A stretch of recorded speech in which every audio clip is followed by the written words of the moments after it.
கூட்டுறவுத்துறை அமைச்சர் செல்லூர் ராஜு குறிப்பிட்ட சாதி பெயரை சொல்லி அவர்களின் புத்தியைப் போல என கூறியது சர்ச்சையை ஏற்படுத்தியுள்ளது. மதுரை அருகே பரவையில் அம்மா மினி கிளினிக் திட்டத்தை தொடங்கி வைத்த பின் அமைச்சர் செல்லூர் ராஜு செய்தியாளர்களிடம் பேசினார். அவரிடம் மதுரை எய்ம்ஸ் மருத்துவமனை கட்டுமான பணி தொடங்க தாமதமாவதற்கு டெண்டர் குறித்து பேரம் பேசப்படுவதே காரணம் என திமுக தலைவர் ஸ்டாலின் தெரிவித்துள்ளாரே என செய்தியாளர்கள் கேட்டனர். இவர் ஸ்டாலின் இவருக்கு என்னன்னா இடையனுக்கு புத்தி என்ன சொல்லுவாங்கல்ல, அது மாதிரி அது ஒரு இது சொல்லுவாங்க, பழமொழி சொல்லுவாங்க. அதாவதுங்க அவருக்கு நோக்கம் அவருக்கு அந்த பார்வை பார்க்குற பார்வை கோணல் பார்வையாக பார்க்குறாரு. மக்களுடைய மனதை புண்படுத்துகின்ற வகையில் நாட்டினுடைய மாநிலத்தினுடைய அமைச்சர் அவர்கள் பேசுவது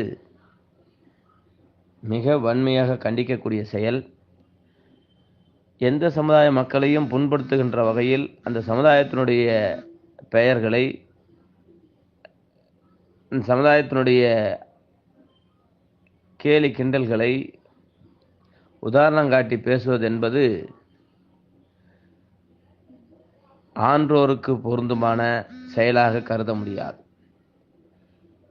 தொடர்ந்து இவருடைய செயல்பாடுகளிலே பல பின்னடைவுகள் இருந்தாலும்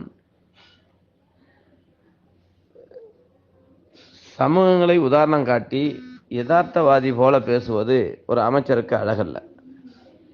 இது போன்ற செயல்களை உடனடியாக மன்னிப்பு கேட்டு நாட்டு மக்களுக்கு தன்னுடைய விளக்கத்தை தெரிவிக்கவில்லை என்றால் கோகுல மக்கள் கட்சி வருகின்ற 21ஆம் தேதி அவருடைய இல்லத்தை முற்றுகையிட்டு போராட்டம் நடத்தும் என்பதை இதன் வாயிலாக தெரிவித்துக் கொள்கிறேன். மாண்புமிகு தமிழக முதல்வரும் மாண்புமிகு தமிழக துணை முதல்வர் அவர்களும் இதில் உடனடியாக தலையிட்டு